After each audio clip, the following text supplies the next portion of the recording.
ঘটনাটা আপনার গতকাল রাত্রে রমজান মিয়া আর বাড়ি থেকে 9টা সাড়ে 9টা বেরিয়ে আসছে, হওয়ার পরে পার্কে আসে, অনেকে দেখছে।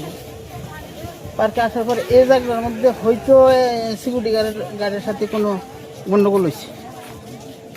এখানে হেয়ার গেঞ্জি, জুতা, ব্লাড পাওয়া গেছে। এখান থেকে সম্ভবত সামনে হেরে নিয়ে গেছে বা হে দৌড়ে গেছে, ওইখানে গিয়া পড়ে গেছে, আবার ওইখানে ব্লাড আছে। তারপরে ওইখান থেকে হয়তো ফালাই দিছে বা দুইটার একটা কিছু হয়েছে, এখন লাশ পাওয়া গেছে। তো এখানে যা ঘটনা ঘটছে যে সম্ভবত সিকিউরিটি গার্ডে হয়তো এটার মধ্যে ইনভলভ আছে। সিকিউরিটি গার্ড এটা ভিডিও করছে, তারা ইচ্ছা করলে বাঁচাইতে পারতো, তারা বাঁচাইছে না বাঁচাই তারা ভিডিও করে রাত্রিবেলা এই পার্কের পুরা লাইট অফ করিয়া গেট তালা দিয়ে গেছে। কি মনে হয় সিকিউরিটি গার্ডের সঙ্গে কোনো ঝামেলা আমাদের সন্দেহ আর কি যে সিকিউরিটি গার্ড এটার মধ্যে ইনভলভ পুরো। এখন পাওয়া গেছে নি গার্ড লাইট ধরে যে আইএসএ পুলিশ তালা গাইতে এখন কি পাওয়া গেছে?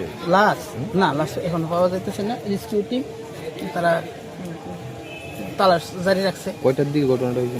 আনুমানিক 10টা 15 থেকে 10:30টার দিকে।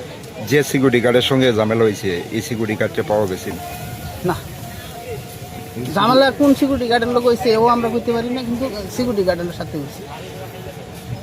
কারণ ভিডিওটা সিকিউরিটি গার্ড করছে, সিকিউরিটি গার্ড পুরা সব কিছু জানে, যে দেখছে জানে, তারা করতে পারবে।